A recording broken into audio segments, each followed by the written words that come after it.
Yuk semuanya langsung kalian cek, buka HP kalian sekarang juga, buka Google, langsung cek tuh bioskop terdekat dari rumah kalian. Nah, abis itu kalian pantau film-filmnya ya. Ada nggak judulnya kayak gini judulnya nih ya? Nih judulnya tuh ya. Kalau ada nih di bioskop kalian terdekat nih ada judul kayak gini, langsung nggak usah banyak bacot, nggak usah banyak basa-basi ya, nggak usah mikir lama-lama, pesan langsung. Pesan langsung tiketnya, langsung nonton. Karena sumpah ini film gokil banget, bakal kita bahas kali ini. Cuma ya film-film kayak gini tuh biasanya langsung kelep bos. Gampang banget langsung kelep sama film-film blockbuster yang udah mainstream banget. Jadi ya mumpung ada nih ya. Kalau gue sendiri sih kemarin pas gue cek, ih beneran loh, ada ternyata filmnya ya. Meskipun gue kira nggak bakal tayang di Indonesia gitu, ternyata ada. Langsung gue nggak usah banyak bacot kan, langsung aja gue langsung nonton gitu. Nah kalian juga ya.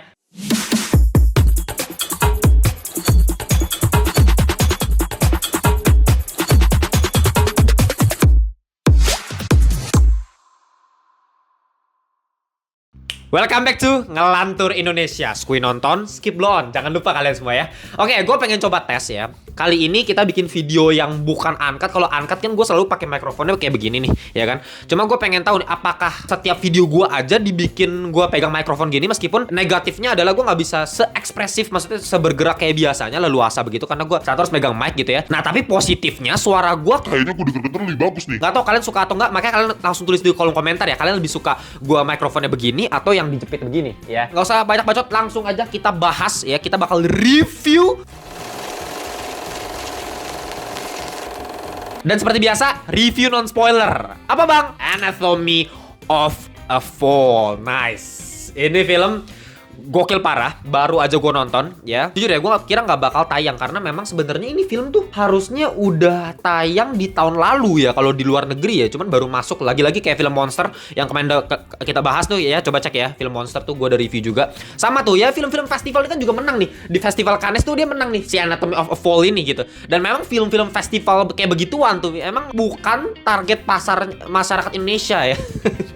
Ya kalau masyarakat Indonesia ya lebih suka film-film kayak Beekeeper tuh ya, film-film Jason Statham begitu. Ah, pasti mantap itu, langsung banyak yang nonton. Jujur gue kan banyak yang minta tuh, Bang review filmnya Beekeeper. Gue sih agak malas ya jujur kalau ngomongin Jason Statham. Ya aduh, Meg lah, apa Hobbs and Shaw. Ya film-film begitu-begitu aja gitu. The Mechanic ya gitu-gitu, nggak karakterisasinya begitu, filmnya model action kayak begitu lagi. Ya bosen kan. Nah ini, tapi kalau ada film-film berkelas kayak gini, makanya kalian langsung wajib banget cek di bioskop terdekat kalian ya. Nah kayak gue pengen jelasin dulu, ini film oke kayak biasa ya, gue bakal selalu menjelaskan pembahasan film non spoiler ya. Jadi nggak bakal gue kasih tahu nih plot utamanya gimana, biar kalian rasain sendiri, experience sendiri. Cuma mungkin di akhir video nanti gue bakal kasih timestamp juga tuh chapter ya. Nanti mungkin ada segmen pembahasan spoiler buat ending film itu, penjelasannya kayak gimana sih menurut gue, buat kalian yang udah nonton aja ya, udah nonton filmnya baru nonton nanti bagian spoilernya gitu. Tapi keseluruhan dari review ini bakal gue jelaskan secara non spoiler. Jadi experience gue aja pas nonton kayak gimana gitu. Ini film misteri bos ya, genre misteri. Tapi yang bikin unik adalah ya, ini yang bikin gua kaget ya pas nonton film ini. Ini film tanpa plot twist. Aneh nggak? Biasa kalau misalnya kita ngomongin genre misteri nih, wah udah pasti plot twist nih. Plot twist yang bisa bikin kalian mind blown gitu kan. Apalagi masyarakat Indonesia. Masyarakat Indonesia kalau ada plot twist dikit langsung gitu kan. Padahal belum tentu plot twistnya rapi, plot twistnya berhasil. Padahal ya pokoknya ada plot twist aja, ada plot twist langsung mind blowing bang. Wah gue gila banget bang nontonnya. Langsung kayak begitu.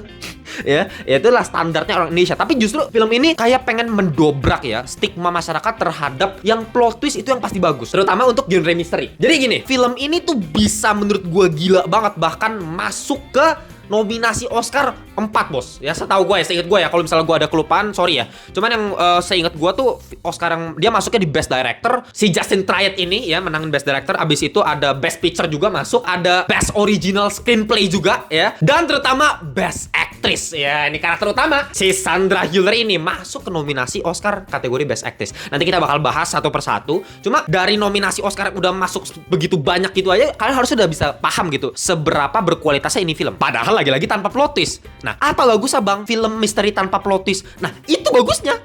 Bagusnya adalah ketika Ketika film-film lain yang sangat-sangat generik, ya udah pasti mainin plot twist. Contoh misalnya kayak Knives Out, ya kan. Knives Out sama-sama misteri lah, mirip-mirip lah, ya kan. Ada satu kejadian pembunuhan misterius, ya kan. Kita diarahkan penonton untuk menebak siapa nih pelakunya. Ya biasa kita dikasih plot twist tuh diarahkan dulu ke orang yang salah sebenarnya, bukan dia sebenarnya pelakunya. Ternyata nanti si B, ternyata dia kan plot twist seperti itu kan struktur ceritanya gitu. Atau misalnya gue pernah nonton juga kayak film Babysitter, gue lupa ya judulnya, Babysitter atau apa gitu. Pokoknya kayak ada satu orang pengasuh anak gitu kan. Tiba-tiba satu keluarga ini itu mamanya meninggal. Padahal keluarganya normal aja. Gue lupa. Coba kalau kalian tahu judul filmnya, kalian langsung tulis di komentar ya. Pokoknya kita nggak tahu nih siapa nih sebenarnya pelakunya. Kenapa si mamanya ini mati? Dikira bunuh diri dan lain-lain lah. Pokoknya kita dikasih tahu begitu. Ternyata ya itu pelakunya suaminya sendiri. Nah itu plot twist kan, ya kan? Ternyata pelakunya suami sendiri, dan suaminya itu malah suka sama babysitternya, sama pengasuhnya gitu.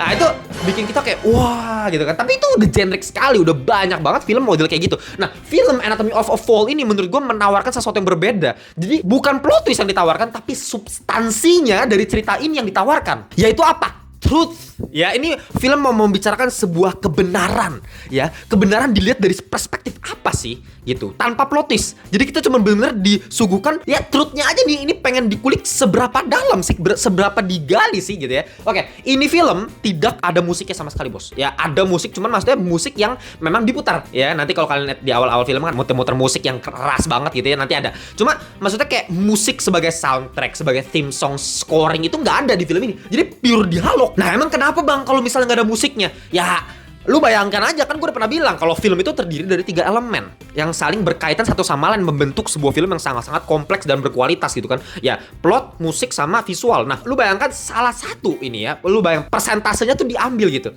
Ya kita anggapannya aja, meskipun persentasenya nggak segini juga ya, cuman anggap aja ya 40% tuh plot. Ya, emang plot itu menurut gue paling penting gitu ya. Terus 30%-nya visual, 30%-nya musik gitu ya. Nah, lu bayangkan musiknya ini diambil 30%. Jadi artinya apa? Lu cuman bisa dapat film ini dalam angka maksimalnya itu adalah cuma 70%, karena 30% hilang. Ini cuma gambaran kasar ya, nggak langsung sesimpel itu juga. Banyak yang ada sound juga kan, ada sound effect dan lain-lain. Cuman gue pengen kasih gambaran singkatnya aja seberapa penting itu musik gitu. Nah, dihilangkan di sini, jadi artinya apa? Elemen plot sama visual harus sangat kuat, dan ini adalah jeniusnya si Justin Triet nih sebagai sutradara dari film ini dan penulisnya juga. Oke, gue langsung kasih tau sinopsis singkat dari film ini ya. Ini film menceritakan sebuah keluarga ya.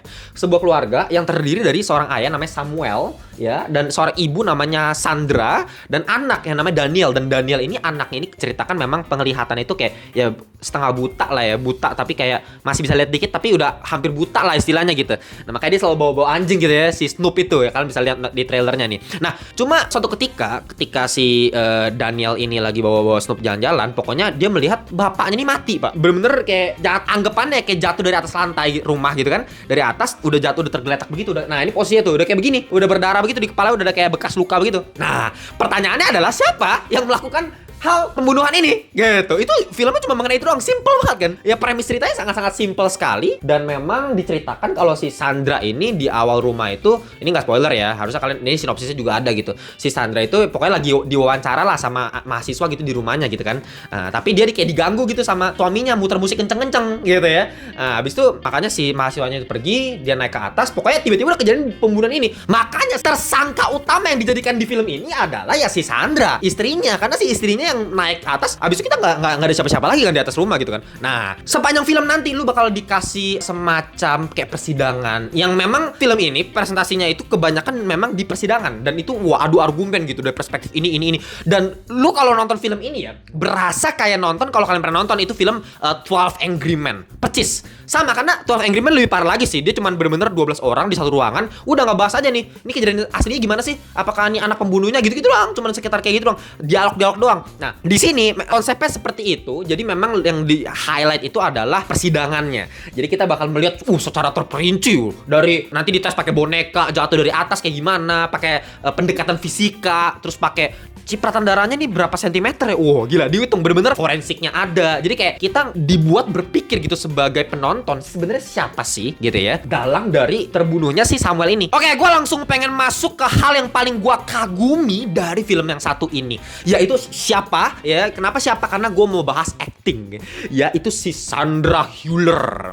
Gila ya, Sandra Hüller tadi gue udah bilang dia masuk ke Best Actress nominasi Oscar. Nah, kalau kalian pengen tahu prediksi Oscar gue mengenai Best Picture semuanya, Best Actor, Actress semuanya, gue udah jelasin prediksi gue seperti apa, penjelasan gue, argumentasi gue kenapa gue pilih dia nih orangnya atau filmnya. Kalian bisa cek di video yang satu ini karena kita udah bahas nih mengenai prediksi Oscar tahun 2024 gitu ya. Nah, lanjut lagi, kita mau ngomongin Sandra Hüller. Actingnya itu memang menurut gue kayak dia nggak perlu yang sampai kayak ngamuk-ngamuk gitu kan. Biasa kan kalau lu perhatiin deh yang pemenang-pemenang Oscar pasti ada adegan, ada key scene ya. Gue udah pernah jelasin di video kemarin juga tuh yang bahas prediksi Oscar. Ya key scene itu adalah scene yang dimana lu bisa ngeliat kayak anjing ini Oscar nih ya gitu loh. Scene yang bisa bikin Oscar gitu loh. Nah itu key scene. Nah biasanya itu kan kalau key scene kayak gitu yang bener-bener emotional banget gitu. Impactnya tuh gede banget terhadap filmnya ya. Itu berarti yang emosinya meledak-ledak gitu, keluar gitu amarahnya atau tangisannya gitu ya. Biasanya seperti itu. Tapi buat gue memang untuk Sandra Hüller ini memang ada satu adegan dia nanti berantem nih sama suaminya gitu, dikasih lihat. Tuh memang sih adegan marahnya sangat-sangat luar biasa natural, memang keren sekali. Tapi sebenarnya bukan itu menurut gue yang bikin Sandra Hüller ini spesial sebagai Sandra juga namanya di sini pemerannya ya, si mama ini. Kenapa? Karena buat gue si Sandra ini, lu kalau lihat muka di sepanjang filmnya, nanti kalau kalian belum nonton, kalian coba perhatiin deh mukanya itu. Kalian bisa tebak gak ini orang pelakunya atau bukan nih, gitu loh. Ini si pembunuhnya atau bukan nih? Gue pengen kasih trivia singkat ya, bukan trivia singkat sih sebenernya. Ya ini buat gue sendiri ya. Gue itu sangat bisa menebak psikologi orang. Ya kalian bebas lah mau percaya sama gue atau enggak. Cuman gue itu kalau ada lah kayak main-main kayak werewolf gitu semacam, tau gak sih games werewolf gitu, gue biasa selalu menang tuh kalau main sama orang. Kenapa? Karena gue bisa tebak nih, ini orang bohong atau enggak. Ini orang psikologinya seperti apa nih? Apakah dia melakukan reverse psychology atau gimana? Nanti gue putar balikan. Jadi gue bisa mengetahui dia bohong atau enggak. Biasanya begitu, biasanya ya, nggak selalu. Cuma maksudnya kayak gue bisa lihat dari mimiknya, perubahan dari senyumnya sedikit, pergeseran bibir, matanya agak alisnya. Nah itu semuanya gue bisa lihat. Gue biasa gue perhatiin tuh mukanya, ini bohong gak ya? Gitu ya, dari cara ngomongnya. Nah jujur ya, untuk pertama kali gue ngelihat Sandra ini, gue gak bisa tahu ini bohong atau enggak. Kenapa?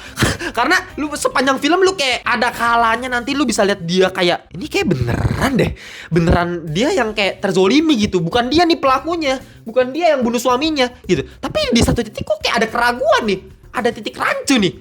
Ya, nah itu gila banget men. Gue jarang-jarang ya ngelihat aktor atau aktris yang bisa melakukan hal seperti ini gitu. Biasanya ya aktor atau aktris itu kayak ya jelas gitu, satu layer aja, satu layer maksud gue kayak oh ini manipulatifnya kayaknya kerasa nih, tapi gue ketipu ternyata dia bohong berarti gitu kan. Atau misalnya ya oh ini mah kayak bukan gitu. Tapi ini bener-bener kayak muka dua dalam satu muka. Ya gue pusing juga sih jelasinnya. Tapi memang segila itu actingnya. Artinya dia memang menurut gue adalah seorang manipulator yang dewa sekali.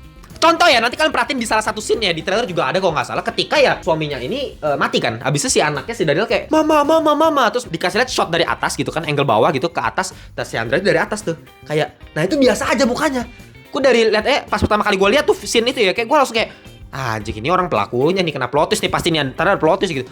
Habis itu pas dilihat di bawah kok kayak kita lihat shotnya dari atas ya, ini keren juga nih secara sinematografi dari angle bawah, terus dari angle atas dia kayak nangis sama anaknya, ini gimana nih pak, dia suami saya sudah meninggal gitu, nelfon polisi atau apalah gitu ya. Nah ini gue kasih tau ke kalian ya, seorang manipulator yang baik itu adalah seseorang yang bisa ya melakukan yang namanya reverse psychology, dan itu menurut gue dilakukan dengan sangat baik sama si Sandra Hüller. Entah itu beneran secara skrip seperti itu atau seperti apa. Nah itulah yang bikin kita rancu, ini orang kayak beneran ada aja di dunia nyata. Kayak tanpa skrip, tanpa seorang sutradara yang kasih tahu nih actingnya bagaimana. Ya si Sandra Hüller emang udah seril itu sebagai manusia gitu. Nah ketika dia melakukan reverse psychology ya di persidangan itu, kan lu bayangin, maksud gue reverse psychology itu kayak gimana sih bang? Nih gini, maksud gue tuh gini, lawyernya, jadi ada lawyer kan, si Sandra dia punya lawyernya bilang kan, ketika kayak kalau lu mau menang, ya kita nggak usah utamakan kebenaran yang lu pegang. Jadi kita bilang aja kalau ya suaminya ini bunuh diri, karena benar-benar nggak mungkin kan, nggak mustahil gitu ada orang di atas yang bunuh dia.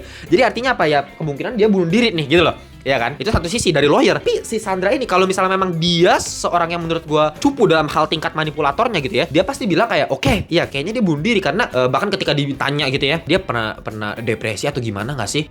Atau dia ceroboh nggak sih? Dia bilang suami saya nggak ceroboh, suami saya nggak punya masalah apa-apa. Artinya dia membela suaminya.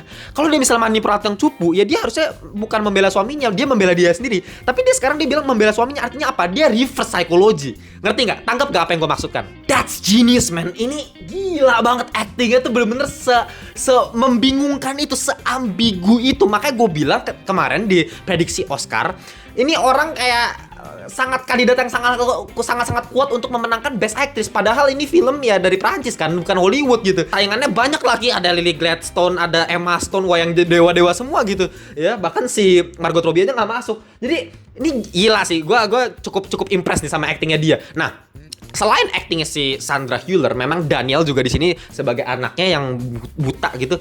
Gila cara dia nangis. Makanya gue pernah bilang kalau bocil itu kan susah ya acting, supaya bocil tuh actingnya dewa itu susah. Jarang banget gue lihat acting bocil tuh dewa gitu. Cuma di sini termasuk yang cukup bagus banget ya. Believable sekali ketika dia nangis gitu. Ketika dia bingung nih mau maknya di beneran bunuh atau enggak gitu ya. Nah, oke, sekarang kita masuk ke visualnya juga ya.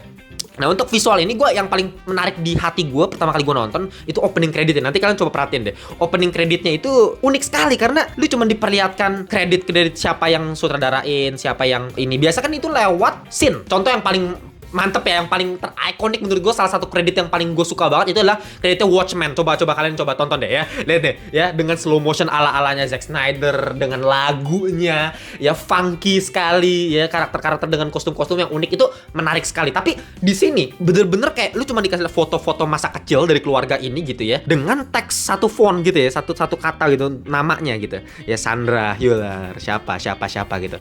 Itu aduh estetik banget. Ditambah nggak pakai lagu, cuman pakai ya musik itu dari pianonya. Makanya musik yang ada di film ini bener-bener bukan dari yang tadi gue bilang kan.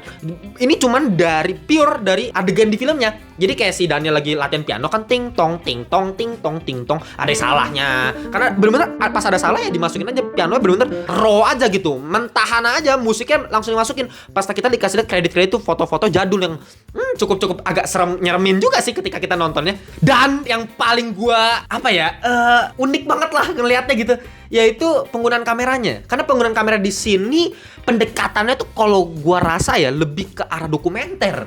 Maksud gua apa dokumenter? Dokumenter tuh kayak real-realan aja gitu. Kayak ada orang yang megang rekam, ya udah ini kita lihat adegan asli live gitu. Kesannya gitu. Karena ya random movementnya banyak, penggunaan kamera secara bergerak seperti itu, random movement ya. Atau ada juga misalnya sering close up secara tiba-tiba, apalagi pas lagi di persidangan itu kita dikasih lihat seret gitu kan. Yang jarang ya dalam film-film biasanya itu kan justru zoom out, itu jarang. Gue jarang lihat tuh. Biasa close up tuh sering, tapi kalau zoom out gitu, kalau itu jarang. Itu biasa lebih dipakai untuk berita gitu, persidangan. Biasa sering banget tuh. Karena kita butuh melihat ini orang-orangnya seperti apa nih, jaksanya kayak gimana, ya kan, si hakimnya gimana, orang-orang yang lihat di situ gimana gitu, terdakwanya bagaimana, kan di close up satu-satu. Makanya di sini sering banget menggunakan close up gitu ya. Dan yang paling menarik tuh ada salah satu adegan ya, tenang aja, menurut gua ini nggak terlalu spoiler lah buat gua, yaitu nanti kalian bisa lihat kayak pemutaran audio ya, pemutaran audio di mana si suami istri ini sama si Sandra ini berantem, dan ketika diputarkan audionya lu malah dikasih visual secara nyatanya. Jadi ketika mereka berantem, nah jadi awalnya kita bingung nih, ini kok mereka berantem, kenapa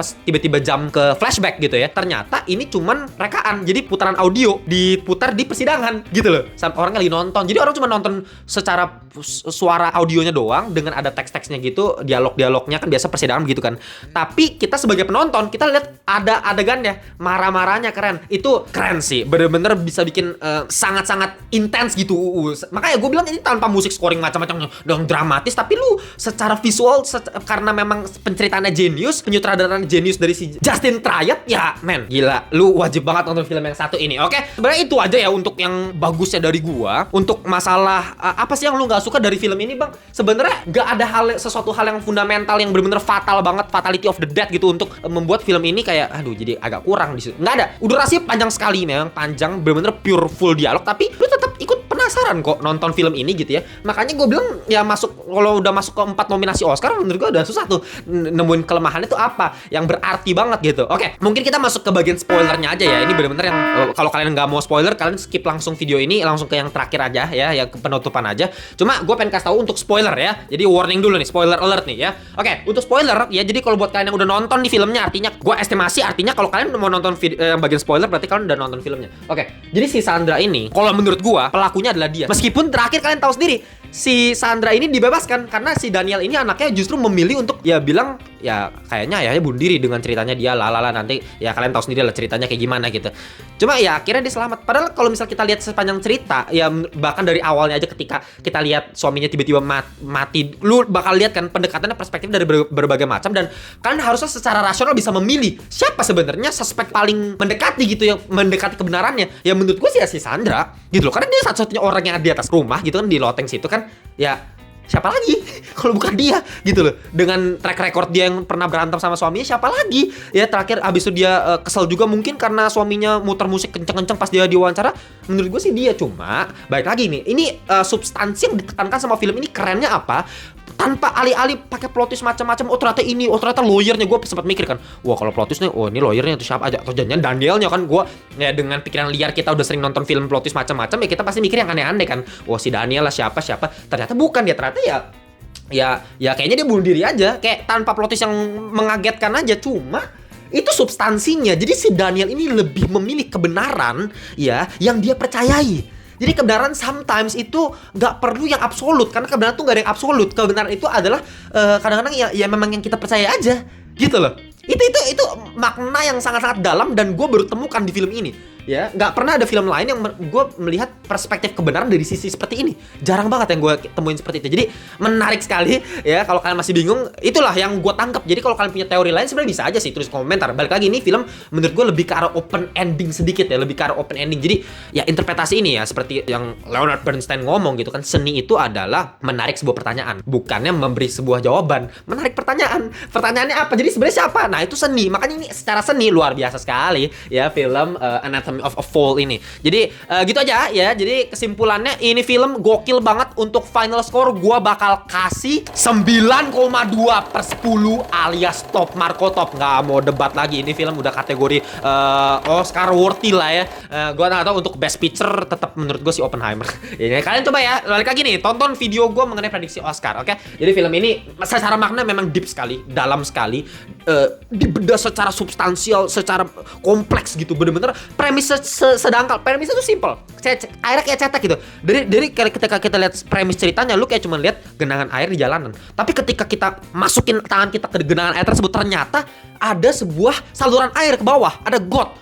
Itu yang membuat film ini sangat-sangat dalam. Ternyata secara substansi itu yang ditekankan sama film ini, tanpa embel-embel plot twist murahan dan lain-lain ya. Oke, gitu aja. Kalau kalian pengen baju official merchandise dari Ngelantur, silahkan nih. Seperti biasa gue selalu pesan kalian untuk beli ini baju yang gue gambar sendiri, pakai tangan gue sendiri ya. Ini ya, silahkan cek ya ilustrasinya, bener-bener gue sketsa, otak dari gue, ide dari gue. Ya, baju-baju yang lain silahkan cek ya. Kalau kalian pengen follow kita di Instagram, cek juga Instagram kita. Dan kalau kalian pengen join grup WhatsApp kita Ngelantur Corps, kalian join juga ya. Link gue taruh di bawah, sama 800-an Ngelantur Corps lainnya kita bahas seputar perfilman dan TV series dan lain-lain. Oke, gitu aja. Kita jumpa di segmen-segmen berikutnya. Bye-bye semuanya.